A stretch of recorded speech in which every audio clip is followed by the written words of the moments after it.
Hello once again. Class last class में we have started या we have completed with representing account का concept हमने last class में पढ़ा था। आज मैं उसको ज़्यादा छेड़ता नहीं, हमारा एक क्लास बाद यानी कल मैं उस पर और वापस डिस्कशन करूंगा। आज हम थोड़े से एक नए कंसेप्ट नए प्रिंसिपल की तरफ बढ़ते हैं जो बेसिकली हमारे चैप्टर नंबर 1 से रिलेटेड है। तो आ जाओ पढ़ते हैं। सबका ध्यान बोर्ड पे कोई लिखेगा नहीं, कंसेप्ट है, समझने में ज़्यादा कॉन्सेंट्रेट करिएगा। इस पे हो सकता है कि हाँ हाँ बोल। वो लिंक से लॉगिन नहीं हो रहा है उसका, उसको बोलना ग्रुप चेक करे, मैंने आईडी डाल देनी है अभी उसमें।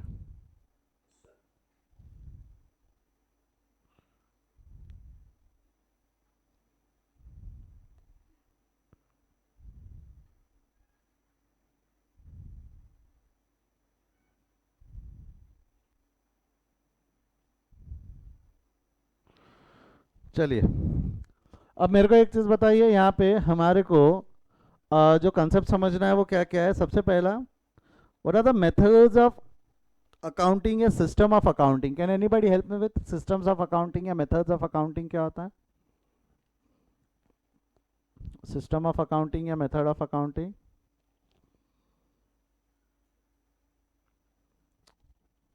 आई एम वेटिंग। हाँ, मेथड्स या सिस्टम ऑफ अकाउंटिंग आपको जवाब दोगे करके।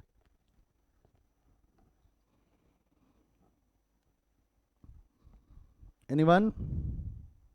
अ वाइल्ड गेस? हाँ, कीर्ति बोलो। नहीं, नीचे कर दिया, ठीक है। There are two methods of accounting या rather to systems of accounting. एक सिस्टम है अक्रूवल सिस्टम और एक सिस्टम है कैश सिस्टम। आप बोले हाँ ऐसा कुछ सुना सुना है। एक ने ये लिखा है single entry system, double entry system. नहीं बेटा, वो अलग चीज़ है। Cash system and accrual system, ऐसे दो सिस्टम्स ऑफ अकाउंटिंग है। Cash system and accrual system. Cash system and accrual system को बता सकता है कि कैश सिस्टम अक्रूवल सिस्टम में फ़र्क क्या है?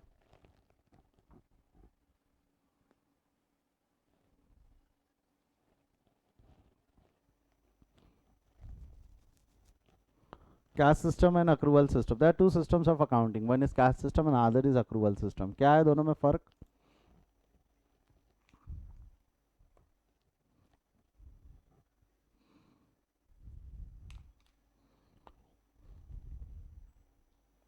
बेटा आज का थोड़ा थ्योरी लेक्चर है, आप इंटरैक्टिव नहीं रहोगे तो बोर हो सकता है। Cash system accrual system, what do you mean by cash system, what do you mean bye accrual system? Try तो करो।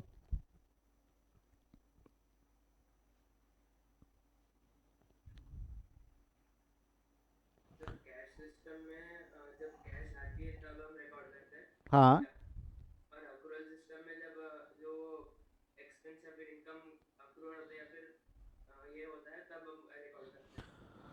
ठीक है। एक आंसर मैं इसके पढ़ रहा हूँ, मैंने सही गलत नहीं बोला बेटा अभी। हाँ, मैं कर रहा हूँ, डिस्कस करता हूँ। एक आंसर जो चैट बॉक्स में है, in accrual system transactions are recorded when the transaction take place, ठीक है।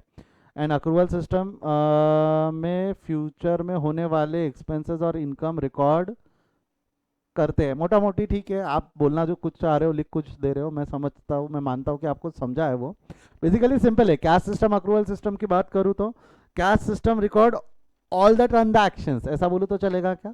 कैश सिस्टम, सॉरी उल्टा बोल दिया। Accrual system records all the transaction, accrual system record all the transactions whether they are cash or non cash, यानी all transactions are recorded whether they are cash or non cash। मतलब credit transactions को भी इज्जत देते हैं यहाँ पे। कौन से ट्रांजैक्शंस को भी इज्जत देते हैं यहाँ पे? क्रेडिट। बेटा मैंने फाइनेंशियल नॉन फाइनेंशियल नहीं लिखा है, मैंने क्या लिखा है? कैश और नॉन कैश। नॉन कैश मतलब जो क्रेडिट ट्रांजैक्शंस भी होती है वो अक्रूवल सिस्टम में रिकॉर्ड की जाती है, वो अक्रूवल सिस्टम में रिकॉर्ड की जाती है। Whereas cash system records only cash transaction. Cash systems में कौन से ट्रांजैक्शंस रिकॉर्ड होते हैं? सिर्फ और सिर्फ कैश ट्रांजैक्शन। तो इन दोनों में एक डिफरेंस है। Accrual system record all transaction, इसने कहीं भी भेदभाव नहीं रखना, ये सारे ट्रांजैक्शंस रिकॉर्ड करता है। और कैश सिस्टम सिर्फ कैश ट्रांजैक्शन रिकॉर्ड करता है। अक्रूवल सिस्टम का एक और नाम होता है मर्चेंटाइल सिस्टम, मर्केंटाइल सिस्टम बोलते हैं। अक्रूवल सिस्टम के दो दूसरा नाम क्या हो सकता है? Mercantile system. एग्जाम में कोई भी नाम से क्वेश्चन आ सकता है, इसलिए ध्यान रखना। Cash system, accrual system, accrual system का दूसरा नाम है मर्केंटाइल सिस्टम। और अक्रूवल सिस्टम में all the transactions are recorded either cash और नॉन कैश। सर इसका मतलब क्या है? ठीक है, देखो, ट्रांजैक्शन पढ़ना अपनी जगह नहीं, डेफिनेशन पढ़ना अपनी जगह, एग्जाम्पल से समझते थोड़ा और मज़ा आ जाएगा। एक कैश सिस्टम है, अक्रूवल सिस्टम है, ट्रांजैक्शन है, सैलरी पेएबल ₹10,000 टू मोहन, दोनों में सेम ही ट्रांजैक्शन है। पहले हम एक काम करते हैं, अक्रूवल सिस्टम निपटा देते, फिर कैश सिस्टम पे आते हैं। अक्रूवल सिस्टम में क्या होगा पहले उस पर कॉन्सेंट्रेट करते हैं। पहला ट्रांजैक्शन है सैलरी पेएबल ₹10,000 टू मोहन, हम 2 दिन से ये पढ़ रहे हैं, salary payable ₹10,000 to Mohan. Help me with it, क्या क्या एंट्री होंगी, क्या क्या अकाउंट पॉसिबल है। एनालाइज किया, सैलरी नाम का खर्चा हुआ, पे कर दिया कि पेएबल है, पेएबल है। किसको पेएबल है ये, मोहन को पे करना बाकी है। किसको पे करना बाकी है हमारे को ये पैसा, मोहन को। बोलो क्या क्या अकाउंट पॉसिबल है, चैट पे लिखिए, फटाफट चैट पे लिखिए क्या क्या अकाउंट पॉसिबल है।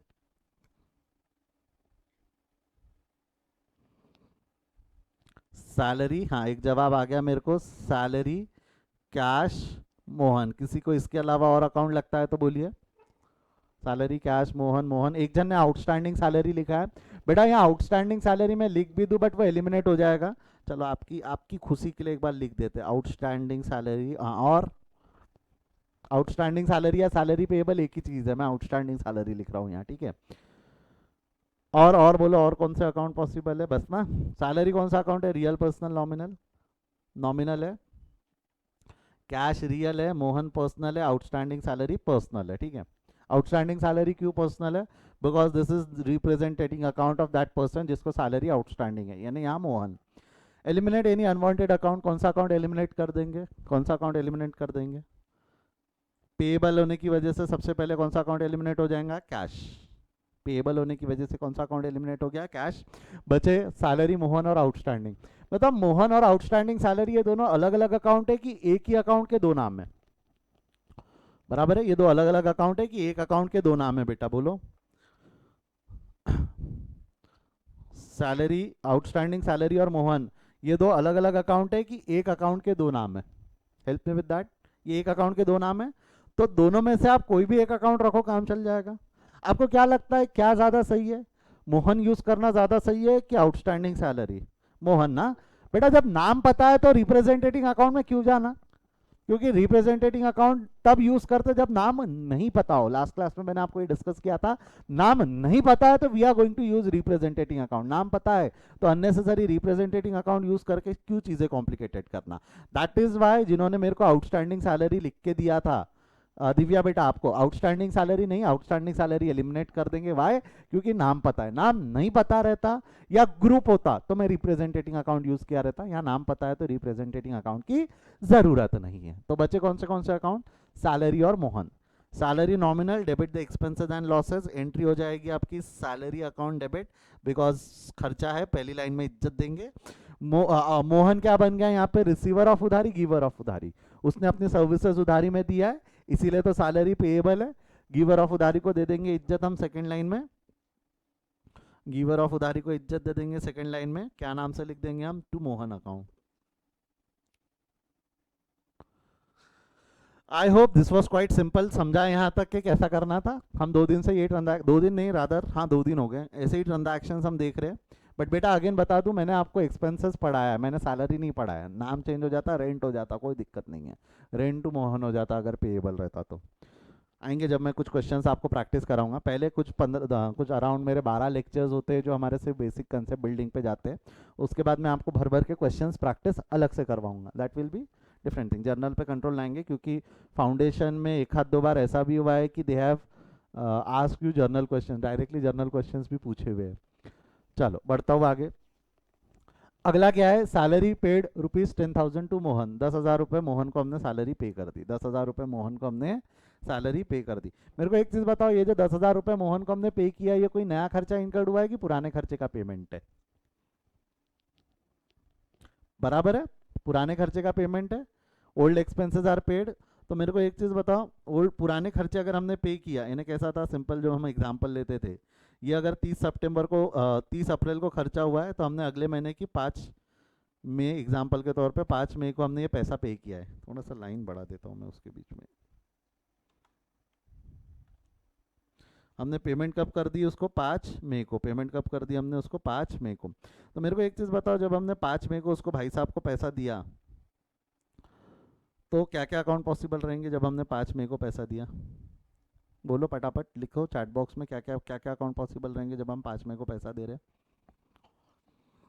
सैलरी कैश मोहन, चलो एक एक, एक नाम मुझे मिले, सैलरी कैश मोहन, ठीक है।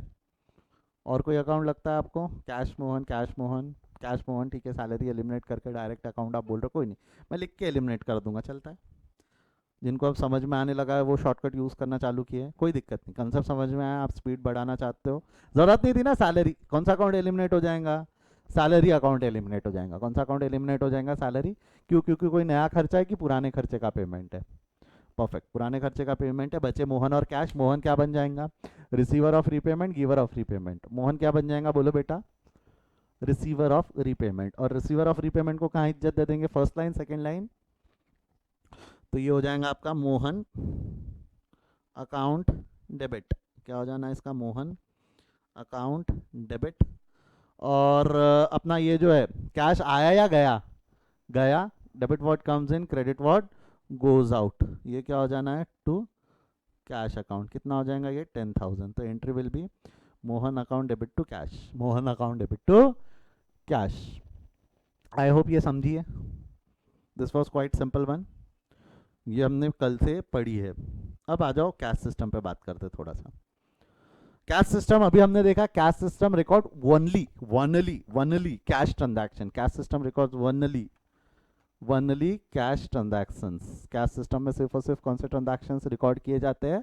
जो कैश के होते हैं, जो काय के होते हैं? हमारे कैश के, ठीक है।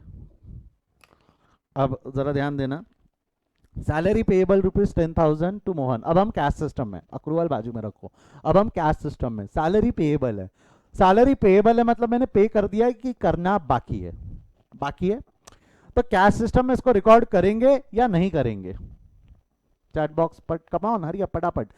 कैश सिस्टम में इसको रिकॉर्ड करेंगे या नहीं करेंगे? No no no no no no no no no, बराबर है। हम इसको कैश सिस्टम में रिकॉर्ड नहीं करेंगे। मतलब बेसिकली ये वाला जो ट्रांजैक्शन है जहां पे लिखा हुआ है सैलरी पेएबल, सैलरी पेएबल है, क्या हो गया, जहां लिखा है कि सैलरी पेएबल है, तो सैलरी पेएबल कैश सिस्टम में it will be no entry. Cash system में क्या हो जाना है इसने? No entry. वेयर एज अगला ट्रांजैक्शन, अब जरा ध्यान देना, अगला transaction same, salary paid ₹10,000 to Mohan. Salary अभी हमने मोहन को 10,000 रुपये पे कर दिया। अब मेरे को एक चीज सवाल का जवाब दो, क्या सैलरी पेड ₹10,000 टू मोहन इसको हम रिकॉर्ड करेंगे या नहीं करेंगे? Salary paid ₹10,000 to Mohan, come on Hariya बोलो, चैट बॉक्स में लिखो यस और no. Yes yes yes yes yes yes yes yes, ऐसा है।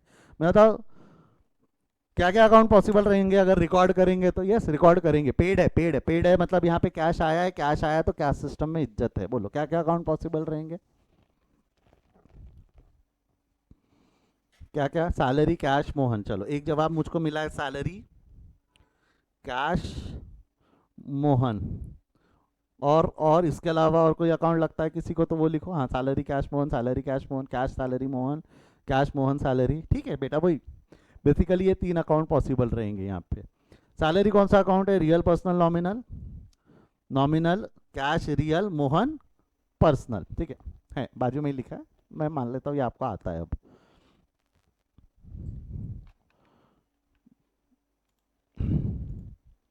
सैलरी कैश और Mohan, salary nominal, cash real, Mohan personal. अब that brings us to the next step which is most important, ध्यान देना। Eliminate any unwanted account. Chat box में I am waiting. Eliminate any unwanted account, कौन सा account eliminate करूँ? रखो नहीं पूछ रहा हूँ, मैं बोल रहा हूँ कौन सा अकाउंट एलिमिनेट करूँ। दो जवाब दो। मोहन मोहन मोहन मोहन मोहन मोहन मोहन। ऑलमोस्ट सभी स्टूडेंट्स ने मोहन लिखा है। किसी को ये नहीं लगता कि सर सैलरी एलिमिनेट कर दो? किसी को अगर लगता है सैलरी एलिमिनेट करो, हाँ एक का जवाब आया, कार्तिक का जवाब आया सर सैलरी एलिमिनेट करो। लगता है बेटा, झूठ नहीं बोलना। जिनको लगता है बोल दो। क्या है, अगर आप नहीं बोलोगे ना तो मुझे लगेगा आप सबको समझा, मैं आगे बढ़ जाऊंगा। और किसी को नहीं लगता कि सैलरी एलिमिनेट कर देना चाहिए? क्योंकि सर यहाँ इसके पहले जब आपने अक्रूवल में रिकॉर्ड किया था तो सैलरी एलिमिनेट किया, यहाँ भी सैलरी एलिमिनेट कर दो। Same Mohan account debit to cash ये एंट्री होनी चाहिए। एक और जन आया, स्नेहल का जवाब आया कि सर सैलरी एलिमिनेट कर दो, ठीक है। और किस किस को लगता है कि सैलरी एलिमिनेट होना चाहिए? क्योंकि जिन लोगों को लगता है मोहन, वो बिल्कुल ही अनडाउटेबली विदाउट एनी मिस्टेक, यानी सवाल ही नहीं रहना चाहिए दिल में, बताता हूँ आगे कि वो सही है या गलत। बट मैं, अरे अभी भी किसी ने जवाब, बस दो ही लोगों को लगता है कि सैलरी एलिमिनेट करो। देखो बेटा, जब हमने ये वाले ट्रांजैक्शन में सैलरी को एलिमिनेट किया था, अक्रूवल सिस्टम में जब हमने सैलरी को एलिमिनेट किया था, हमने क्या बोला था कि सैलरी ऑलरेडी रिकॉर्डेड है। सैलरी ऑलरेडी रिकॉर्डेड है तो नया खर्चा नहीं है, पुराने खर्चे का पेमेंट है। अक्रूवल सिस्टम में हम क्या बोलते थे, ये नया खर्चे का पेमेंट है कि पुराना खर्चे का पेमेंट? पुराना खर्चा ऑलरेडी रिकॉर्डेड है, उसका पेमेंट है। खर्चा ऑलरेडी रिकॉर्डेड है और उसका पेमेंट है। वेयर एज कैश सिस्टम में ये खर्चा मैंने अब तक रिकॉर्ड किया कि पहली पहली बार रिकॉर्ड होने वाला है। खर्चा अब तक रिकॉर्ड ही नहीं हुआ, तो क्या सैलरी नाम का खर्चा ऑलरेडी बुक था कि पहली बार रिकॉर्ड होने वाला है? पहली बार रिकॉर्ड होने वाला है। खर्चा अब तक के बुक किया हुआ नहीं था, खर्चा अब तक के बुक पहली पहली बार खर्चा बुक होने वाला है। तो खर्चा अकाउंट एलिमिनेट हो ही नहीं सकता, खर्चा अकाउंट तो रखना पड़ेगा, क्योंकि सैलरी नाम का खर्चा हुआ जो अब तक के बुक नहीं हुआ। तो खर्चा बुक हुआ नहीं तो खर्चे को तो इज्जत देनी पड़ेगी ना। सैलरी नाम का खर्चा है, खर्चा अब तक के बुक हुआ नहीं, तो खर्चा अकाउंट तो पक्का रहेगा। खर्चा एलिमिनेट नहीं कर दोगे, क्योंकि क्या होगा अगर आपने खर्चा एलिमिनेट कर दिया, बच के कैश और मोहन, वो ऐसे दिखने लग जाएगा कि आपने मोहन को उधारी दे दी, जबकि आपने मोहन को उधारी दी है कि मोहन को सैलरी दी है। अगर मैं मान लो सैलरी एलिमिनेट कर देता हूँ, जिन स्टूडेंट बोल रहे हैं कि सर सैलरी एलिमिनेट कर दो तो कैश और मोहन बचेगा, cash real account, debit what comes in, credit what goes out, इज्जत मिल जाएंगी दूसरे अकाउंट में, दूसरी लाइन में, और मोहन बन जाएगा रिसीवर, और रिसीवर को डेबिट कर दोगे तो एंट्री क्या बन जाएंगी, वो Mohan account debit to cash. ये ट्रांजैक्शन का मतलब क्या हो गया, मोहन रिसीवर हो गया, जेब से पैसा गया, मोहन बन जाएगा रिसीवर ऑफ उधारी, जबकि मोहन को हमने उधारी दी है कि सैलरी दी है। ये गलत हो जाएगा। वेयर एज सर बाजू के ट्रांजैक्शन में मोहन टू कैश क्यों सही है, क्यों सही है, क्यों सही है? क्योंकि पहले मोहन क्रेडिट हुआ, फिर डेबिट हो गया, तो मोहन मोहन कैंसिल हो गया। मैंने पहले मोहन पे उधारी चढ़ाई थी बाजू में, फिर बाद में मोहन को उधारी रीपे की, इसलिए वो सही है। बट यहाँ वो लॉजिक नहीं लग सकता, क्योंकि पहले कभी खर्चा बुक हुआ ही नहीं, खर्चा ही पहली बार हो रहा है, खर्चा ही पहली बार हो रहा है। इसीलिए हम सैलरी को इज्जत देंगे, क्योंकि खर्चा हमने ऑलरेडी बुक किया है कि खर्चा पहली पहली बार बुक हो रहा है। यहाँ खर्चा पहली पहली बार बुक हो रहा है, इसलिए सैलरी को इज्जत देंगे। समझा क्या दोनों में डिफरेंस? बेटा जो दो स्टूडेंट्स ने सैलरी एलिमिनेट कर देंगे ऐसा बोला, मैं उनसे पूछना चाहूँगा आपको समझा क्या? सैलरी एलिमिनेट नहीं होगा क्योंकि खर्चा पहली बार है, खर्चा ऑलरेडी बुक हुआ है क्या? कार्तिक, स्नेहल, अगर आपको समझाए तो एक बार यस लिख दो ताकि मैं आगे बढ़ सकूँ। ठीक है, तो खर्चा एलिमिनेट नहीं करेंगे क्योंकि खर्चा पहली बार बुक होगा। तो कौन सा अकाउंट एलिमिनेट करेंगे? पे किया है तो कैश भी रहेगा, बेसिकली यहाँ से एलिमिनेट हो जाएगा Mohan by applying the logic. जिसको पैसा दे देते, जिससे पैसा ले लेते, हम उसको याद नहीं रखते, उसको हम याद नहीं रखते। बिग बाजार एंड WNG, ठीक है। बचे कौन से अकाउंट? सैलरी और cash. Salary nominal, debit the expenses and losses, salary account debit, cash real account, debit what comes in, credit what goes out, 10,000। अब 2 मिनट, थोड़ा सा मैं जूम आउट कर रहा हूँ। आपको एंट्रीज सिर्फ ये दिखना चाहिए कि लिखी कहाँ है, नहीं पढ़ते नहीं आ रही तो भी चलेगा, एंट्रीज कहाँ कैसी लिखी है एक बार वो समझ लो। ठीक है, अक्रूवल सिस्टम, कैश सिस्टम, दो सिस्टम है हमारे पास, accrual system, cash system. Accrual system, cash system, अगर आप दोनों को कंपेयर करोगे तो अल्टीमेटली इन दोनों को जब आप कंपाउंड कर दोगे, इन दोनों एंट्री को कंपाउंड करोगे तो क्या होगा, मोहन और मोहन कैंसिल हो जाएगा, तो वहां भी ultimate entry cash account debit, sorry salary account debit, है ना, salary account debit to cash, यही होने वाली है। वहां भी एंट्री क्या होंगी, salary account debit to cash. यहाँ भी एंट्री वही हुई है, सैलरी टू कैश। दोनों में इफेक्ट अलग अलग आए कि सेम ही है? एट द एंड जब मैं 5 मई के बाद अगर पोजीशन चेक करूँ, अगर मैं यहाँ पोजीशन चेक करूँ तो दोनों के इफेक्ट्स अलग अलग आ रहे हैं कि दोनों के इफेक्ट सेम ही आ रहे हैं? सेम ही आ रहे हैं। बट दोनों में से अच्छा सिस्टम क्या लग रहा है आपको? कैश सिस्टम ज़्यादा बेहतर है कि अक्रूवल सिस्टम ज़्यादा बेहतर है? Chat box, I am waiting. दोनों में से कौन सा सिस्टम ज़्यादा अच्छा लग रहा है आपको? कैश सिस्टम ज़्यादा अच्छा लग रहा है, अक्रूवल सिस्टम ज़्यादा अच्छा लग रहा है? Accrual, accrual, accrual, cash system, accrual, cash system, both बेटा, अच्छा तो एक ही हो सकता है ना, दोनों कैसे? अक्रूवल अक्रूवल कैश, बस ठीक है। देखो, जिन स्टूडेंट्स को लगता है अक्रूवल वो भी सुनो, जिनको लगता है कैश वो भी सुनो, जिनको लगता है बोथ वो भी सुनो। देखो बेटा, होता क्या है, अगर आप 5 मई को खड़े हो ना तो आपको दोनों सिस्टम में कोई फर्क महसूस नहीं होगा। बट अगर आपको पोजीशन चाहिए 3 मई की, आप 3 मई को खड़े हो, यहाँ पे ये देखो, ये खड़े हो, आप घूर रहे हो, हुआ क्या है देख रहे हो, आपको क्या लगता है 3 मई को ज़्यादा अप्रोप्रिएट इन्फॉर्मेशन कहाँ मिलने वाली है, कैश सिस्टम में या अक्रूवल सिस्टम में? जब मैं 3 मई की बात करूंगा और कैश सिस्टम को देखूंगा, तो वो जो ब्लैक लाइन मैंने ऊपर वाला ब्लैक लाइन खींचा है, इसको मैं हाईलाइट कर देता हूँ। अगर मैं 3 मई को ये यहाँ खड़े होकर अगर मैं पोजीशन देखूंगा और मैं ऊपर देखता हूँ, इस ऑरेंज लाइन के अगर मैं ऊपर देखता हूँ, तो मेरे को अप टू डेट इन्फॉर्मेशन कहाँ मिलती है, कैश सिस्टम में या अक्रूवल सिस्टम में? अक्रूवल सिस्टम देख के पता चल रहा है ना, सैलरी नाम का 10,000 रुपए का खर्चा हुआ है जो मोहन को पे करना बाकी है। सैलरी नाम का 10,000 रुपए का खर्चा हुआ है जो मोहन को पे करना बाकी है। वेर एज कैश सिस्टम में अगर आप देखोगे तो कैश सिस्टम में एंट्री नो एंट्री करके लिख के रखा है। तो ज्यादा appropriate information, up to date information कहाँ से मिल पा रही है, अक्रूवल सिस्टम से मिल पा रही है कि कैश सिस्टम से मिल पा रही है? अप टू डेट इन्फॉर्मेशन जो मिलती होगा, मैं ये नहीं बोल रहा लास्ट में तो सारी इन्फॉर्मेशन एक जैसी मिल रही, सैलरी नाम का खर्चा जेब से पैसा गया, सैलरी नाम का खर्चा जेब से पैसा गया, लास्ट की बात नहीं कर रहा हूँ, बट अप टू डेट रोज अगर मैं चेक करना चाहूँ तो ज़्यादा अच्छी इन्फॉर्मेशन कहाँ मिलती है? अक्रूवल सिस्टम में ज़्यादा अच्छा इन्फॉर्मेशन मिल रहा है कि कैश सिस्टम में? जवाब दो, कौन सा सिस्टम में ज़्यादा अच्छा इन्फॉर्मेशन मिल पाता है, अक्रूवल या कैश? अक्रूवल में। कौन सा सिस्टम में अप टू डेट इन्फॉर्मेशन मिल रहा है हमारे को? अक्रूवल। तो आपको नहीं लगता दोनों में से ज़्यादा बेहतर मेथड जो रहेगा वो कौन सा रहेगा, अक्रूवल मेथड ज़्यादा अच्छा है कि कैश मेथड ज़्यादा अच्छा है? अक्रूवल मेथड ज़्यादा अच्छा है। जिन बच्चों ने कैश सिस्टम बोला था, आपने कैश सिस्टम क्यों बोला सर, कितना आसान है, वहाँ दो दो एंट्री पास करनी पड़ रही, यहाँ एक एंट्री में काम हो रहा है, तो इजी है ना, एक एंट्री काम खत्म। नहीं, इन्फॉर्मेशन की अगर हम बात करें, अकाउंटिंग के हमारे लिए इन्फॉर्मेशन ज़्यादा ज़रूरी है, इन्फॉर्मेशन कम्युनिकेशन ज़्यादा ज़रूरी है। अगर दोनों मेथड में मैं बात करूँ तो ज़्यादा अच्छी इन्फॉर्मेशन हमको कौन सी मेथड से मिलती है? अक्रूवल। तो ज़्यादा अच्छा मेथड हमारे लिए कौन सा है? अक्रूवल। दोनों मेथड में से ज़्यादा अच्छा मेथड कौन सा हो जाएगा हमारे लिए? अक्रूवल। आई होप ये समझा है, difference between cash system and accrual system समझा है। Cash system record only cash transaction, इसलिए जब क्रेडिट ट्रांजैक्शन था उसने रिकॉर्ड नहीं किया, कैश ट्रांजैक्शन था तब रिकॉर्ड किया। Whereas accrual system record all the transaction, either it is cash और नॉन कैश, या क्रेडिट भी आप बोल सकते हो, चाहे कैश रहे चाहे नॉन कैश रहे, वो सारा ट्रांजैक्शन उसको रिकॉर्ड करता है। दोनों में से बेस्ट मेथड है अक्रूवल सिस्टम, और अक्रूवल सिस्टम अच्छा होने की वजह से it is one of the basic assumption of accounts. ये अक्रूवल सिस्टम क्या है हमारा? बेसिक अजम्पशन ऑफ अकाउंट्स है। बेसिक अजम्पशन ऑफ अकाउंट्स क्या है मैं बताता हूँ, बट आई होप यहाँ तक समझा है कि हमने क्या देखा, कौन सी दो मेथड है, cash system and accrual system, cash system and accrual system. जमता? कोई डाउट है तो पूछो, अदरवाइज इसको लिखना शुरू करो।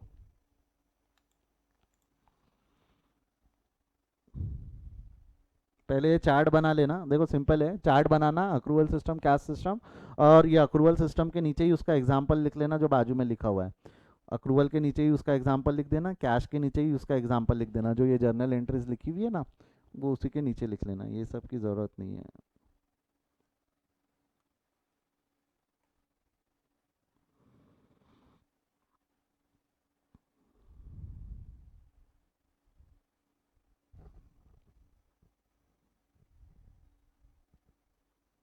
लिख लो इसको, मैं हट जाता हूँ स्क्रीन से। कोई डाउट है तो बेटा पूछ सकते हो आप लोग।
दो जन का लिख के हो गया है, डन डन लिख के आ गया है। जिनका हो जाए लिख के वो फटाफट डन डन लिख देना ताकि हम आगे बढ़ सके।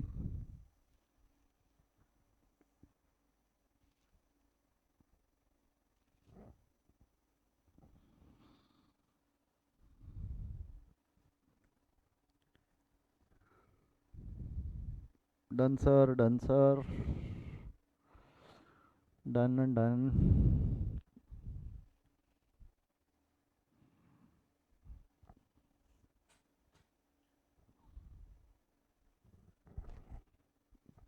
फर्स्ट पार्ट हो गया लिख के।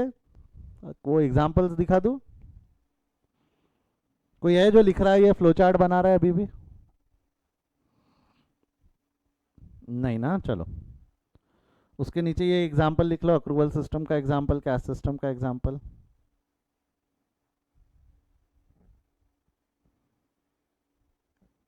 साथ साथ में लिखते चलो, अक्रूवल उसके बाजू में कैश।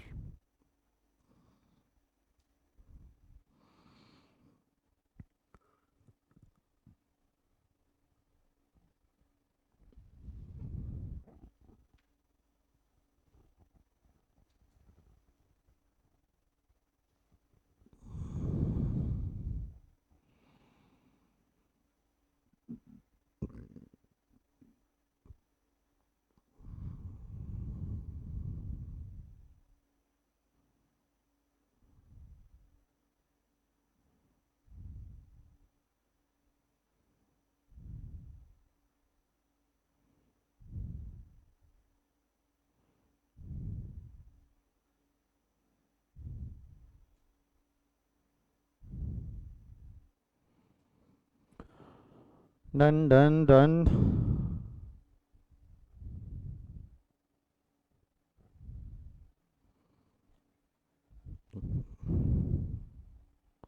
अगर ये लिख के हो गया है तो नीचे कर रहा हूं मैं, लास्ट पार्ट जो है इस क्वेश्चन का वो भी लिख लो।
चलो हो गया है लिख के?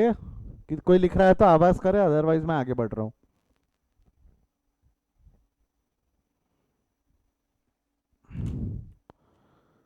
चलिए आ जाइए। क्या अभी मैंने एक छोटा सा डिस्कशन किया था, basic assumption of accounts. Basic assumption of accounts. Assumptions का मतलब क्या होता है? What do you mean bye assumptions? Assumptions मतलब क्या होते हैं? Assumptions, basic assumptions of account. Assumptions का मतलब कोई बता सकता है क्या?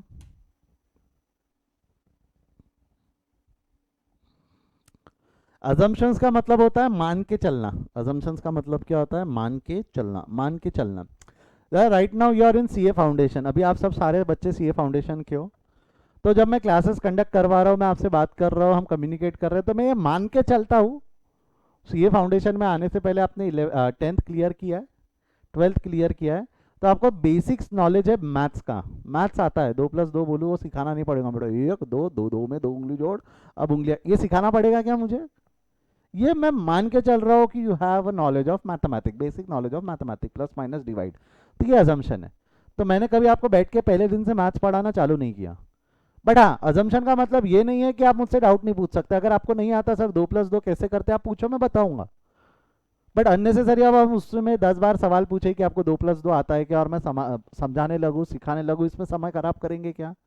नहीं, क्योंकि अजम्पशन मेरा ये है कि आप 10th क्लियर करके आओ तो आपको मैथ्स तो आता है, आपको थोड़ा बहुत जो बेसिक मैथ्स हमारे अकाउंटेंसी के लिए चाहिए उतना आता है, that's it. This is one of the assumption, this is one of the assumption. जैसे मैंने फाउंडेशन का क्लास शुरू किया था, मैंने पहले दिन अजम्पशन मान लिया था कि आपको अकाउंट्स नहीं आता, इसलिए मैं बेसिक से थोड़ा डिटेल में जा रहा हूँ। वो मेरा अजम्पशन था, मुझे पता है आप लोगों ने पढ़ा होगा, आपको लगता है कि आपको आता है, मैं मेरे हिसाब से पढ़ा रहा हूँ कि भाई मैं ये मान के चल रहा हूँ नहीं आता है। जहाँ मुझे फील आता है कि आपको ये टॉपिक आ रहा है, मैं स्पीड भी बढ़ा देता हूँ। बट पहला मेरा प्रायर अजम्पशन क्या है कि आपको नहीं आता, तो इस वजह से हम चीज़ों में डिटेल अजम्पशन हम मान के चलते हैं। जैसा से एग्जाम्पल के तौर पे आप पानी पूरी खाने गए, अभी तो नहीं जा पा रहे हो बट ठीक है, जब भी गए आप ये मान के चलते हो ना, आखिरी में एक सुक्का पूरी मिलने वाला है, आप खुद मांग लेते हो। नहीं दिया, अगर उसने नहीं दिया तो आप मांगते हो ना, तो अजम्पशन ये है कि मिलने वाला है, राइट? अजम्पशन तो यही है कि वो आखिरी में एक सुक्का पूरी देने वाला है, तो ये दैट इज अजम्पशन। हम मान के चलते हैं, हम मान के चलते हैं कि ऐसा होने वाला है, हम मान के चलते हैं कि ऐसा होने वाला है या ऐसा किया है। बट अगर आप ये फॉलो नहीं करते हो तो you will have to disclose, you will have to disclose. तो अकाउंट्स में हम 3 चीज पहले से मान के चलते हैं कि आप ऐसा ऐसा कर रहे हो, बट अजम्पशन कहीं भी ये नहीं बोलता कि आप इसके अलावा कुछ और नहीं कर सकते, कर सकते हो। अगर आप इसके अगेंस्ट जा रहे हो, इसके विपरीत जा रहे हो, इसके खिलाफ जा रहे हो, जा सकते हो, कोई रिस्ट्रिक्शन नहीं है। You will have to disclose, you will have to disclose. तो what are the 3 basic assumption of accounts? There are 3 basic assumption of accounts. Can anybody help me with that? कौन से 3 assumptions है accounts के, कोई बता पाएगा? I am waiting, chat box में लिखो what are the 3 assumptions of account. मैंने आपको हिंट भी दे दिया, 3 है। कितने assumptions है? 3। क्या क्या 3 assumptions है बोलो तो? The 3 basic assumption of account. बेटा आप लोग 11वीं 12वीं कॉमर्स से ही पढ़े हो, सारे बच्चे मेरे क्लास में कॉमर्स वाले हैं, तो I can expect the answers, एक को छोड़ के, ठीक है?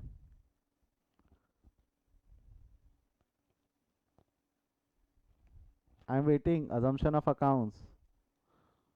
आई डोंट नो आपने बिना assumption के क्लास कैसे की 11th की। एक तो बताओ रे, एक तो अभी बताया मैंने, एक तो बताओ, एक बताओ एटलीस्ट एक। हाँ, अक्रूवल, गुड तानिया, एक तो अक्रूवल है ना, एक अभी देखा हमने अक्रूवल, और 2 कौन से हैं? शामली, गुड, बट आप मेरे से पढ़े हो, मैं और से बाकी स्टूडेंट से एक्सपेक्ट कर रहा हूँ, जो मेरे से पढ़े उन्होंने तो जवाब दे दिया, बाकी आपने सुना नहीं है क्या? Dual aspect principle is not a assumption, it is a principle. Dual aspect principle assumption नहीं है, कल ही पढ़ाया मैंने, but it was a concept और principle but not an assumption. Assumption यानी मान के चल रहे, ड्यूअल एस्पेक्ट के खिलाफ नहीं जा सकते आप, अजम्पशन के खिलाफ भी जाया जा सकता है। जिन्होंने प्राइवेट चैट में लिखा है उनको समझा क्या? Dual aspect principle is not an assumption, it is a concept. वो फॉलो करना ही है, नहीं फॉलो करने का ऑप्शन ही नहीं है उसके साथ में। Class these are 3 basic assumption: accrual, going concern, consistency. I don't know, पढ़ा नहीं आपने? गुड शामली। 3 assumption है: accrual, going concern and consistency. चलो, अब आपको यही नहीं पता था कि अच्छा ये सुने थे क्या? एक बार चैट बॉक्स में लिखो, हाँ सर सुने, सुने से लग रहे करके। सुना था क्या? Going concern, consistency, accrual? Yes sir, yes sir. क्या थे वो? सुने थे? हाँ सर सुने थे, सिर्फ सुने थे, समझे नहीं थे, है ना नालायक। ये अजम्पशंस है, बेसिक अजम्पशन ऑफ अकाउंट। बेटा एक थ्योरी क्वेश्चन 4 मार्क के लिए पूछ लिया, what are the basic assumption of account, ये तीनों का डेफिनेशन लिखना है हमारे को उसमें 4 मार्क अंदर। फिर बोलते हैं इंस्टीट्यूट कुछ भी हार्ड पेपर निकालता है, छोड़ के आते चीजें। जहां तुम्हारी सोच खत्म होती वहां से वो पेपर सेट करना चालू करते, ये याद रखना। मैं मजाक नहीं करता, एक आध बार मेरे को पेपर सेट करने मिलना चाहिए आपका। मेरे को पता है बच्चे क्या ऑप्शन में छोड़ के आए हुए हैं, सब फेल, ठीक है? अपने बच्चे पास हो जाएंगे, ठीक? You never know class who sets your paper. ध्यान दो, अक्रूवल सिस्टम का मतलब अभी हमने देखा, अक्रूवल सिस्टम का मतलब क्या? All transactions are recorded either cash और non cash. Simple, accrual system अभी पढ़ा ना हमने, all transactions are recorded either cash और नॉन कैश। अजम्पशन का मतलब क्या है? अगर आप बोल नहीं रहे हो, बता नहीं रहे हो, तो मैं मान के चल रहा हूं कि आपको पता है कि अक्रूवल सिस्टम आपने फॉलो किया, या आपको हमने अक्रूवल सिस्टम फॉलो करवाया है। अगर आपने बोला नहीं है कि सर हम अक्रूवल नहीं, हम कैश सिस्टम फॉलो कर रहे हैं, अगर ये बोला नहीं है तो मैं मान के चलूंगा कि you are following accrual system to keep your books of account. आपने सारे ट्रांजैक्शन रिकॉर्ड किए, फिर वो चाहे कैश हो या नॉन कैश। सारे जब मैं बोल रहा हूँ मतलब फाइनेंशियल, नॉन फाइनेंशियल को तो वैसी इज्जत नहीं है। आपने सारे ट्रांजैक्शंस रिकॉर्ड किए, अगर आप कम्युनिकेट नहीं कर रहे हो तो मैं मान के चल रहा हूँ कि you are following accrual system. अगर आप कैश सिस्टम फॉलो करना चाहते हो करो, कोई दिक्कत नहीं है, कर सकते हो, कोई मना ही नहीं है। बट बता दो कि आप कैश सिस्टम फॉलो कर रहे हो, बता दो आप कैश सिस्टम फॉलो कर रहे हो। आपने नहीं बताया तो मैं क्या मान लूंगा कि आपने कौन सा सिस्टम फॉलो किया है, अक्रूवल। कौन सा सिस्टम फॉलो किया है, अक्रूवल। क्लियर है यहाँ तक? अजम्पशन का मीनिंग क्लियर है क्या? अजम्पशन का मतलब समझा है क्या? मान के चलते, अगर हम किसी के बुक्स ऑफ अकाउंट पढ़ रहे हैं तो पढ़ते वक्त हम मान के चल रहे हैं कि इसने ये तीन चीजें फॉलो किया है, accrual, going concern, consistency. But ये तीन में से कोई भी फॉलो नहीं करना चाहता है तो कोई दिक्कत नहीं है, नहीं करे, प्रॉब्लम नहीं है। कम्युनिकेट कर दे कि आप फॉलो नहीं कर रहे हो, कम्युनिकेट कर दो कि आपने ये सिस्टम या ये अजम्पशन फॉलो नहीं किया है। ठीक है, यहाँ अक्रूवल समझा, अजम्पशन अक्रूवल दोनों अगर समझा तो यस लिख दो, कोई डाउट है तो पूछो, अदरवाइज गोइंग कंसर्न और कंसिस्टेंसी के डिस्कशन में मैं बढ़ जाता हूँ आगे। नो डाउट करके एक बार लिख दो, अगर डाउट नहीं है तो एक बार लिख दो ताकि वो यस यस ऊपर चले जाए। नो डाउट एक आ गया, no doubt,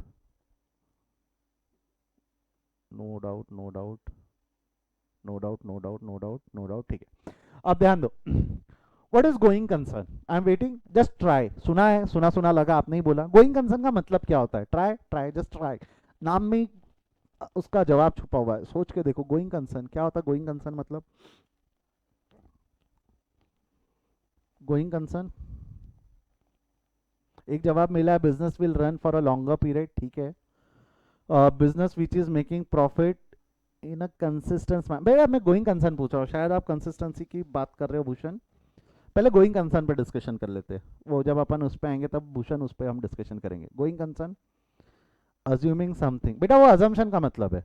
assuming something is assumption का मतलब हो गया ना, मान के चलना इज अजम्पशन। मैं गोइंग कंसर्न का मतलब पूछ रहा हूँ। Business will continue period after period, एक जवाब मिला, हाँ ये मेरा स्टूडेंट है, बराबर है, मेरा ही डेफिनेशन चिपका दिया इसने, गुड, याद है, अच्छी बात है ताहिर। देखो सुनो, जो जवाब दिया आपने ऑलमोस्ट सभी एक ही लाइन पे। गोइंग कंसर्न का मतलब क्या है? Business will continue period after period. 2 minute में पहले पीरियड पे डिस्कशन कर लेता हूँ, फिर इस डेफिनेशन पे आऊँगा। मैंने यहाँ पे पीरियड आफ्टर पीरियड लिखा है, ईयर आफ्टर ईयर नहीं लिखा है। मैंने यहाँ डेफिनेशन में अगर आप देखोगे तो वर्ड यूज़ किया है पीरियड आफ्टर पीरियड। कई स्टूडेंट्स यहाँ ईयर आफ्टर ईयर लिखते हैं, don't use that term. What do you mean bye period? सबसे पहले पीरियड का मतलब क्या होता है? Can anybody help me with that? What do you mean bye period? Period का मतलब क्या होता है, कोई बता पाएगा? पीरियड मतलब, अकाउंटिंग पीरियड क्या होता है? अकाउंटिंग पीरियड क्या होता है रादर? पीरियड की अगर हम बात करें तो अकाउंटिंग पीरियड क्या होता है, कोई बताएगा? अकाउंटिंग पीरियड, यस,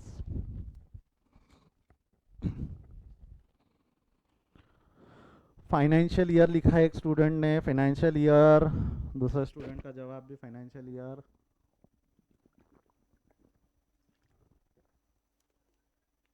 यस, और कोई जवाब ट्राई करना चाहेगा? पीरियड का मतलब क्या होता है?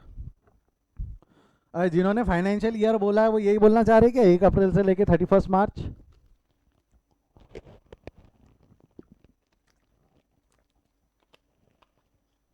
यस, और दो ही जनों ने जवाब दिया, बाकियों को पीरियड का मतलब। चलो आ जाओ, कॉपी के लास्ट पेज पे आ जाओ, जहां हम अकाउंटिंग अजम्पशंस कंसेप्ट्स लिख रहे हैं। लास्ट पेज पे हमने लिखा था ना कल, ड्यूअल एस्पेक्ट प्रिंसिपल। वहां पर एक कंसेप्ट लिख लो, अकाउंटिंग पीरियड कंसेप्ट, या इसका दूसरा नाम है पीरियडिसिटी कंसेप्ट। इसी का दूसरा नाम क्या है? Periodicity concept.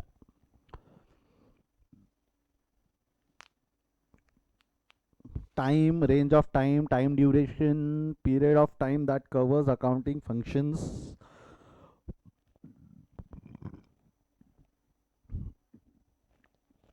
देखो आपको एक चीज बता दूं, सबसे पहले तो अकाउंट्स में पीरियड कहीं पर भी डिफाइन नहीं किया हुआ है कि वो 1 अप्रैल से चालू होकर 31 मार्च को खत्म होगा।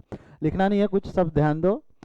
इन अकाउंट्स पीरियड कितना ये डिफाइन नहीं है। अकाउंटिंग आप 1 साल की करना चाहो कर सकते हो, 2 महीने की करना चाहो कर सकते हो, 4 महीने की करना चाहो कर सकते हो, 2 घंटे की करना चाहो कर सकते हो, 20 साल की एक साथ करना चाहो कर सकते हो, कोई दिक्कत नहीं है। अकाउंट्स ने कहीं भी नहीं रोका है। अकाउंटिंग पीरियड सिर्फ इतना बोलता है, period is anything starting on a particular point and ending on a particular point. एक समय है जो एक समय एक पॉइंट से शुरू होगा और एक पॉइंट पे खत्म होगा। This is the definition of period in accountancy, accountancy या अकाउंटिंग की अगर मैं बात करूं जो हमारा सब्जेक्ट है, उसके अंदर में पीरियड कहीं भी स्पेसिफाई नहीं किया है कि 1 अप्रैल को चालू होकर 31 मार्च को ही खत्म होगा। ना ना ना ना, अकाउंटिंग तो ग्लोबली सेम है, वहां कहीं भी पीरियड डिफाइन करना डिफिकल्ट हो जाएगा। तो पीरियड लिख लो, accounting period concept, periodicity concept क्या बोलता है? पीरियड इज एनीथिंग, लिखो पीरियड, लिखो लास्ट पेज पे, period is any duration, period is any duration starting on a particular point, starting on a particular point, starting on a particular point and ending on a particular point. Period is a duration starting on a particular point and ending on a particular point. तो sir हमारे दिल में एक सवाल है, accounting हम 1 April से लेकर 31 मार्च क्यों करते हैं? Why the accounting is done for 1 April से 31 मार्च, ऐसा क्यों होता है? एक्चुअली फिनेंशियल ईयर का डेफिनेशन नहीं क्या टैक्स में डिफाइन है। इनकम टैक्स में you have to prepare reports, government को रिपोर्ट भर के देना पड़ता है कि आपने कितना टैक्स, कितना इनकम इस साल जनरेट किया है, उस हिसाब से इतना इतना टैक्स बनता है वगैरह। ये सब आप इंटर में जब आओगे तब पढ़ोगे, तो उसमें साफ साफ लिखा हुआ है, साफ साफ लिखा, ईयर का डेफिनेशन वहां साफ साफ मेंशन है। ईयर इज अ पीरियड या year is a duration starting on 1 April and ending on 31 मार्च। ये अकाउंट्स में डिफाइन है कि इनकम टैक्स में डिफाइन किया है उन्होंने? इसको डिफाइन कहां पे किया हुआ है? अकाउंट्स में डिफाइन किया है कि इनकम टैक्स में डिफाइन किया है?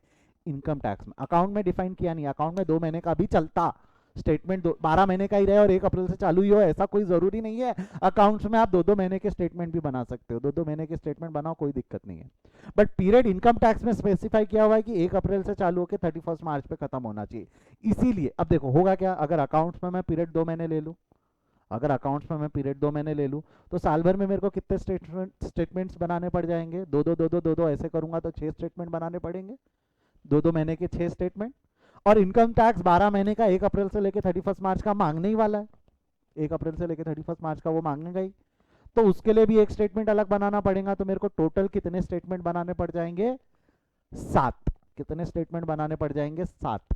और आपको क्या लगता है एक स्टेटमेंट बनाना इतना आसान नहीं होता? स्टेटमेंट पढ़ेंगे हम, फाइनेंशियल स्टेटमेंट जब उस चैप्टर पे आएंगे, तो स्टेटमेंट बनाना इतना आसान नहीं होता। It takes time, it takes efforts, मेहनत लग जाती है उसको। एक एक स्टेटमेंट बड़े बड़े ऑर्गेनाइजेशन के, जैसा एक बड़ा तो छोड़ दो, एक छोटे छोटे ऑर्गेनाइजेशन है, किराने की दुकान की बात करूँ तो 4 से 5 दिन लग जाता है वो स्टेटमेंट पूरा कंप्लीट होकर फाइनलाइज होने को। साल भर में अगर मैं 7 स्टेटमेंट्स की बात कर रहा हूँ, अगर 5-5 दिन भी पकड़ूंगा तो 35 दिन, 1 महीना तो एक क्लाइंट के पीछे खराब हो जाएगा चार्टर्ड अकाउंटेंट का वो स्टेटमेंट बनाने के लिए। साल भर में 12 से ज़्यादा वो क्लाइंट हैंडल ही नहीं कर पाएगा।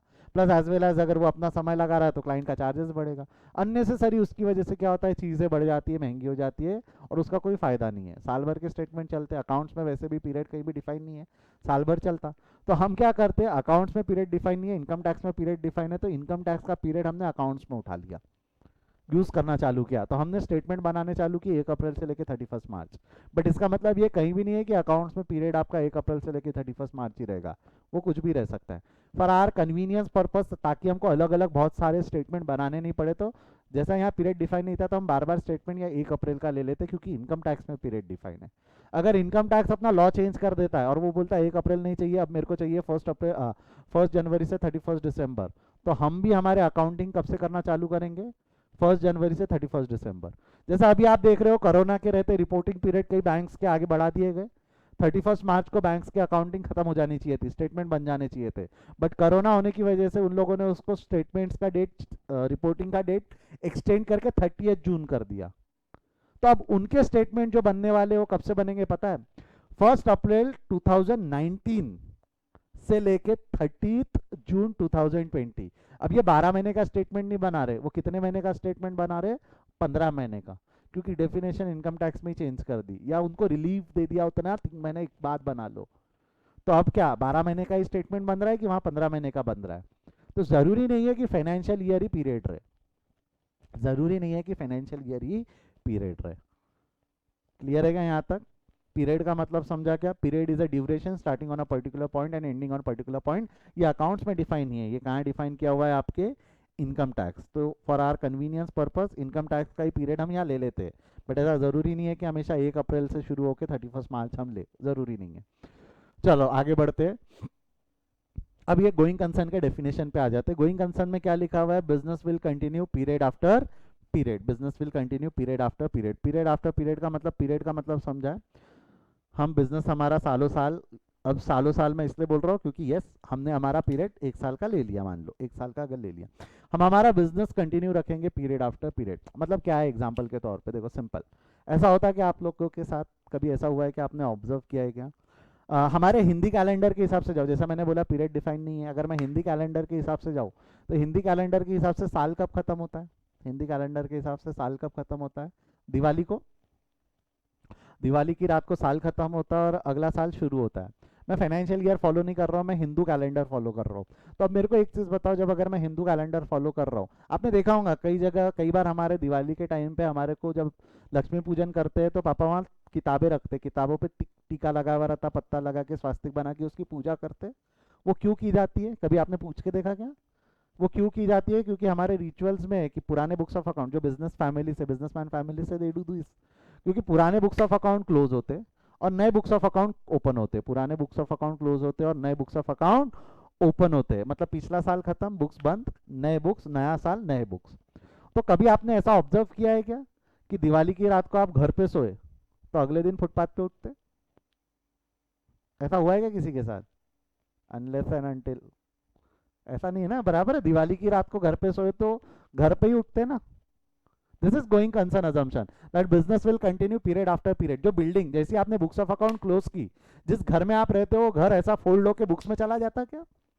बुक्स में चला जाता क्या? घर तो वहीं रहता ना, जो एसेट जो प्रॉपर्टी वहीं है वो कंटिन्यू होती ना अगले साल भी। अरे सिंपल एग्जांपल, दिवाली के पहले आपने, आपसे मैंने 1 लाख रुपए लिए, दिवाली के पहले मैंने आपसे 1 लाख रुपए पे लिए, दिवाली के अगले दिन आप आए बोले सर हमारे पैसे वापस करो, मैं बोल सकता हूँ क्या रात गई बात गई? I cannot say that. I cannot say that. Because going concern assumption is there that business will continue period after period. A simple example, आपने जब हमारे साथ पहले दिन क्लास ज्वाइन किया, आपने फीस पे कर दी एडवांस में, पहले दिन ही आपने पूरी फीस पे कर दी। आपने ये सोचा क्या एकेडमी बंद हो गई तो मेरे पैसे लेके भाग गए? तो आपने ये माना क्या? आपको दिख रहा है एकेडमी वहीं है, टीचर्स वहीं है, इतने समय से है, आप मान के चल रहे हो कि ये और आने वाले 6 महीने जब तक कि हमारा बैच का ड्यूरेशन है ये वहीं रहने वाले हैं। आपने ये मान के चला ना कि ये there business will going to continue for 6 month at least, जो आपका बैच का ड्यूरेशन रहने वाला है उतना पीरियड के लिए एकेडमी कंटिन्यू करने वाला है। आपने क्या मान के चला, क्या अजम्पशन फॉलो किया आपने? Going concern. आपने कौन सा अजम्पशन फॉलो किया? Going concern, that the period will continue, the business will continue period after period, that business will continue period after period। But अगर मान लो हम अगर एकेडमी दिसंबर में बंद करने वाले हैं, एग्जाम्पल है, बंद नहीं हो रही, अगर हम मान लो हम एकेडमी दिसंबर में बंद करने वाले हैं तो हमको डिस्क्लोज करना पड़ेगा that academy will going to shut on December, हम हमारा बिजनेस डिसकंटिन्यू करने वाले हैं दिसंबर से, that we'll have to disclose it, will have. देखो गोइंग कंसर्न अजम्पशन का मतलब ये नहीं है धंधा चालू के आप तो बंद ही नहीं कर सकते, गोइंग कंसर्न कर सकते हो, कर सकते हो, if you want to close your business कोई दिक्कत नहीं है।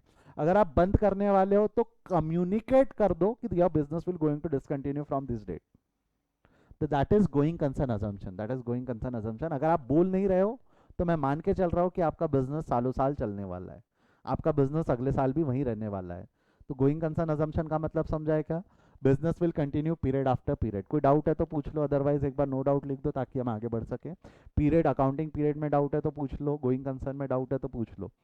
गोइंग कंसर्न का मतलब क्या है? दिवाली की रात को घर पे सोए तो फुटपाथ पे नहीं उठते, यानी basically business will continue period after period. जो पुरानी उधारी है वो अगले साल कैरी फॉरवर्ड होंगी, जो एसेट्स है वो अगले साल कैरी फॉरवर्ड होंगे, सेम लाइबिलिटीज भी अगले साल कैरी फॉरवर्ड होंगी, ठीक है, no doubt no doubt no doubt no doubts, ठीक है। Now let's see consistency. Can anybody help me with what do you mean by consistency? Consistency का मतलब क्या होता है? ओह सॉरी सॉरी, आपने नहीं देखा, ठीक है, ये नहीं देखा आपने, ठीक है, नहीं देखा कंसिस्टेंसी, आपने नहीं देखा, क्या लिखा था, ठीक है, एक्टिंग करो नहीं देखा करके, बताओ आपके जवाब दो, ठीक है। कंसिस्टेंसी का मतलब क्या होता है? Things which are done regularly, same accounting policies and principles to be follow. ये मेरे स्टूडेंट है, रुक जाओ बेटा, आप लोग रुक जाओ 2 minute. Having the same standard opinion, okay,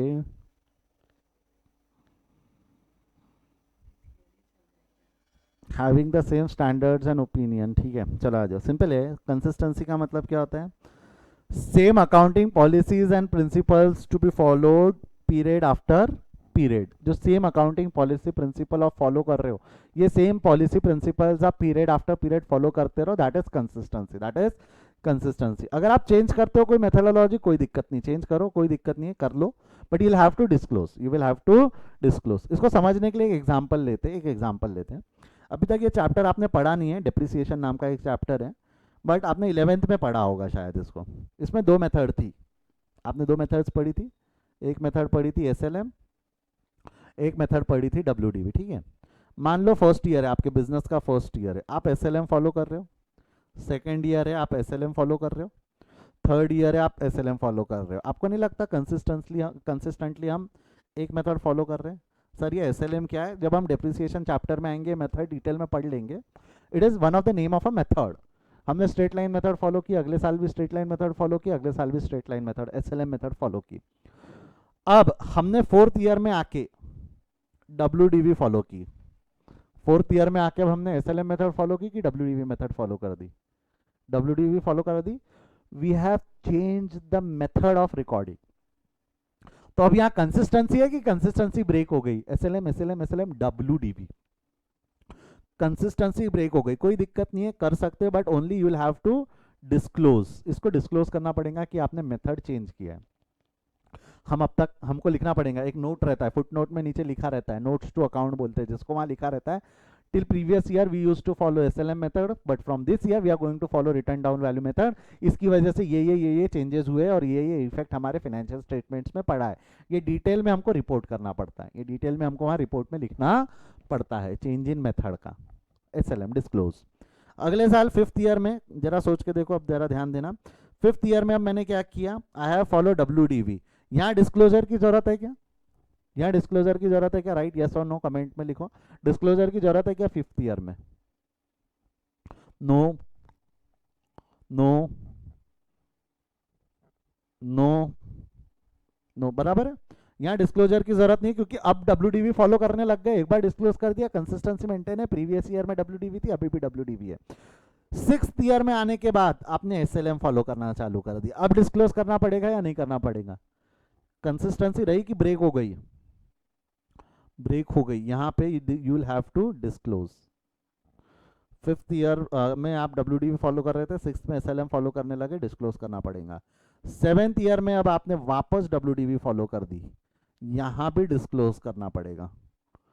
eighth year में आपको और मची, आपने एसएलएम फॉलो कर दी, यहाँ डिस्क्लोज करना पड़ेगा क्या? नहीं ना सर, देखो ना कंसिस्टेंसी है, कैसे है?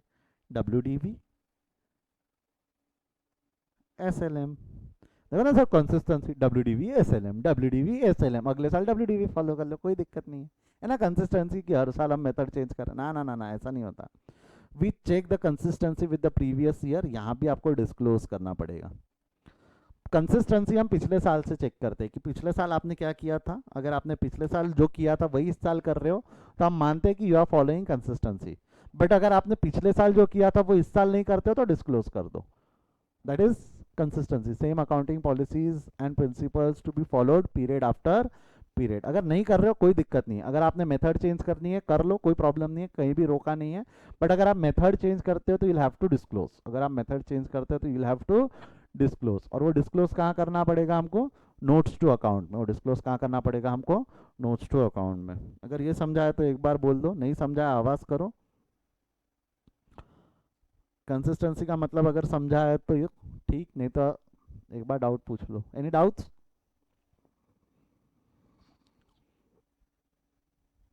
No doubt? नो डाउट नहीं है तो एक बार नो डाउट लिख दो, या नो नो लिख दो एक बार, ताकि मैं आगे बढ़ सकूं। No no no doubt, no doubt no doubt no doubt, ठीक है। अजम्पशन का मतलब समझा? एक बार रिपीट कर रहा हूँ, बार बार रिपीट हो रहा है, बट कोई बात नहीं बेटा, थियरी पे क्वेश्चन आने के पूरे पूरे चांस है, और 4 मार्क का क्वेश्चन बन सकता है, कोई बड़ी बात नहीं है। सेम ये डेफिनेशंस लिख के आनी है, बेसिक अजम्पशन ऑफ अकाउंट्स के 3 डेफिनेशंस है, 2 से 3 मार्क के लिए क्वेश्चन भी बन सकता है, ठीक है। Accrual system, going concern, consistency. मेरे को बताओ कहीं भी ये बेसिक अजम्पशन हमको रोकता है क्या? यही करो, क्या हम इसके अगेंस्ट जा सकते हैं क्या?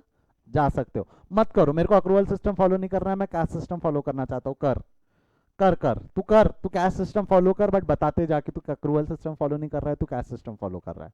तो वो कहाँ बताया जाता है, मैं बार बार बोल रहा हूँ, बता बता बता, मतलब कहाँ बताया जाता है। This is shown in notes to account. तो एक नोट लिख लेंगे हम इसके नीचे, assumption don't restrict us to follow only them। कहीं पर भी ये रिस्ट्रिक्ट नहीं करता है कि आंख बंद करके यही फॉलो करो। if any assumption are not followed, then we only have to disclose such change in notes to account। अगर हम कहीं भी कोई assumption follow नहीं कर रहे, कोई दिक्कत नहीं है, कोई दिक्कत नहीं है, मत करो फॉलो। अगर आप कोई assumption follow नहीं कर रहे हो तो जस्ट डिस्क्लोज दैट कि आपने ये assumption follow नहीं किया है। कहाँ डिस्क्लोज कर दो, नोट्स टू अकाउंट्स में। कहाँ डिस्क्लोज कर दो उसको, नोट्स टू अकाउंट। और नोट्स टू अकाउंट बनाए जाते हैं, अगर आपने फाइनेंशियल स्टेटमेंट पढ़ा है तो पर बनाई जाती है ट्रेडिंग अकाउंट, P&L अकाउंट, उसके नीचे बनाया जाता है बैलेंस शीट, और बैलेंस शीट के नीचे बनाया जाता है notes to account. Balance sheet के नीचे क्या बनाया जाता है, नोट्स टू अकाउंट। आने वाले क्लासेस में एक आधा फाइनेंशियल स्टेटमेंट मैं आपको ओपन करके दिखा दूंगा क्लास में, जब हमारा फाइनल अकाउंट हो जाएगा उसके बाद, कि देखो ऐसा बैलेंस शीट बनता है, ऐसा इनकम स्टेटमेंट बनता है, नहीं इनकम स्टेटमेंट बनता है, बैलेंस शीट बनता है, उसके नीचे ऐसे नोट्स टू अकाउंट। ये बाद में बताऊंगा मैं, अभी नहीं, पहले थोड़ा सा हम इसके ऊपर में कमांड ला लेते, फिर हम उसको एक बार एक सेशन रख ही लेंगे उसके डिस्कशन का। तो these are three basic assumption of accounts. ऐसे चार यानी तीन डेफिनेशन और ऐसा नोट एग्जाम में लिख के आओगे तब आपको 4 में से 4 मार्क मिलने के चांसेस है। ज़रूरी नहीं है आप वर्ड टू वर्ड डेफिनेशन ऐसा लिखो, सीए में ऐसा नहीं है कि आप रट्टू तोता बनाए। अगर आपको समझा है, आप उसको कम्युनिकेट कर पाते वैल्यूअर को ढंग से, तो अकाउंट्स की थ्योरी पे तो नंबर मिल जाते हैं। लॉ की बात अलग है, अकाउंट्स में अगर आप उसको ढंग से कम्युनिकेट कर पाओगे कि हाँ मेरे कंसेप्ट क्लियर है, तो आपको पूरे नंबर मिलते हैं। थ्योरी पे नंबर अकाउंट्स में अच्छे मिल जाते हैं, अगर आप प्रैक्टिकल में थोड़े वीक हो तो। मैं एडवाइस ये करता हूँ कि ऑलवेज सॉल्व प्रैक्टिकल, क्योंकि प्रैक्टिकल में 100% श्योर रहता है कि आप सही हो या गलत हो। थियरी में एक आध कीवर्ड हम छोड़ देते कई बार। अगर आपने गलती से business will continue year after year लिख दिया और मैं पेपर चेक करूँ और आप सीए फाउंडेशन के स्टूडेंट हो, मैं काट के 0 मार्क दे दूंगा, क्योंकि अकाउंट्स में कहीं पर भी ईयर ये डिफाइन किया हुआ नहीं है। अकाउंट्स में पीरियड डिफाइन किया हुआ है, ईयर वर्ड यूज़ नहीं करना। और फाइनेंशियल ईयर लिए ना तो मैं तो मार्क माइनस में दूंगा आपको। फाइनेंशियल ईयर अकाउंट्स का डेफिनेशन नहीं है, वो काय का कहाँ से उठा लिया हमने उसको, इनकम टैक्स से। समझा क्या बोल रहा हूँ मैं? आई होप ये समझा है। अगर नहीं समझा है तो कोई डाउट पूछ लो, अदरवाइज ये चार्ट एक कॉपी के अंदर में पटाख से बना लो। डाउट है तो पूछ लो। Anyone doubts?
लिख के हो जाए तो एक बार चैट में डन लिख दे ताकि हम आगे बढ़ सकें।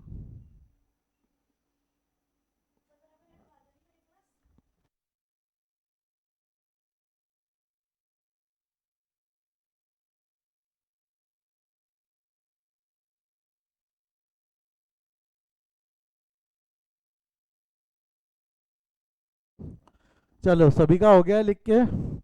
एक बार रिवाइज कर लेते हैं, फिर हम आगे आज का क्लास यहाँ ख़त्म करेंगे। एक बार रिवाइज कर लेते हैं, फिर will done for the day. क्या क्या बताएगा। आज हमने दो चीजें पढ़ी। एक सबसे पहले पढ़ा cash system, accrual system. Cash system का मतलब क्या, अक्रूवल सिस्टम का मतलब क्या है, all the transactions are recorded either cash और नॉन कैश, और कैश सिस्टम में सिर्फ कैश ट्रांजैक्शंस रिकॉर्ड होती है। तो हमने थोड़ी देर पहले यहाँ देखा था डिफरेंस कि भाई दोनों की वजह से पोजीशन किस तरीके से बनती थी। दोनों में अच्छा अजम्पशन कौन सा था, अक्रूवल, क्योंकि अप टू डेट इन्फॉर्मेशन मिलती थी, कैश में नहीं मिलती थी। तो इसलिए हमने अक्रूवल को बेसिक अजम्पशन ऑफ अकाउंट्स माना है। And there are three basic assumption of accounts, तीन बेसिक अजम्पशंस है। कौन से तीन बेसिक अजम्पशंस थे, accrual, going concern and consistency. तीन बेसिक अजम्पशंस में है accrual, going concern and consistency. Accrual का मतलब अभी देखा, वापस ध्यान से सुनो, अक्रूवल का मतलब क्या है, all the transaction must be recorded either cash और नॉन कैश, सभी ट्रांजैक्शंस रिकॉर्ड होने चाहिए। गोइंग कंसर्न का मतलब क्या, business will continue period after period. Example लिया था, दिवाली की रात को घर पे सोए तो फुटपाथ पे नहीं उठते, रात गई बात गई, नहीं ऐसा नहीं है। इस साल की उधारी अगले साल कैरी फॉरवर्ड करनी पड़ेगी, देनी पड़ेगी, मिलनी लेनी भी पड़ेगी। कंसिस्टेंसी का मतलब क्या है, same accounting policies and principle, क्या बोला मैंने, same accounting policies and principle to be followed period after period. जो आप पिछले साल कर रहे थे वही इस साल करो, आप चेंज करना चाहते हो तो कर लो, कोई दिक्कत नहीं है। बट अगर आप चेंजेस करते हो तो यू हैव टू डिस्क्लोज। कहाँ डिस्क्लोज करना पड़ेगा, नोट्स टू अकाउंट में। आप तीनों में से कोई भी अजम्पशन अगर नहीं फॉलो कर रहे हो, तीनों मत करो, कोई दिक्कत नहीं है। कैश फॉलो करो, अगले साल धंधा भी बंद कर दो, रोज हर साल मेथड चेंज करो, चलता, कोई दिक्कत नहीं है, कर सकते हो। अगर आप चेंजेस कर रहे हो, आप फॉलो नहीं कर रहे हो, accrual system, going concern, consistency, तीनों में से कोई भी अगर आप फॉलो नहीं कर रहे हो तो you'll have to disclose that कि आप ये मेथड फॉलो या अजम्पशन फॉलो नहीं कर रहे हो। कहाँ डिस्क्लोज करना पड़ेगा, नोट्स टू अकाउंट्स में। कहाँ डिस्क्लोज करना पड़ेगा, नोट्स टू अकाउंट में। क्लियर है यहाँ तक, हाँ या ना? आई होप समझा है सभी को। जिनको डाउट है वो रुकेंगे, otherwise will stop for the day. आज यहीं रुकते हैं, इसके आगे हम कल कंटिन्यू करेंगे। If any of you have doubt just wait, मैं आपके डाउट्स क्लियर करवा दूंगा। Otherwise see you tomorrow, good day, thank you.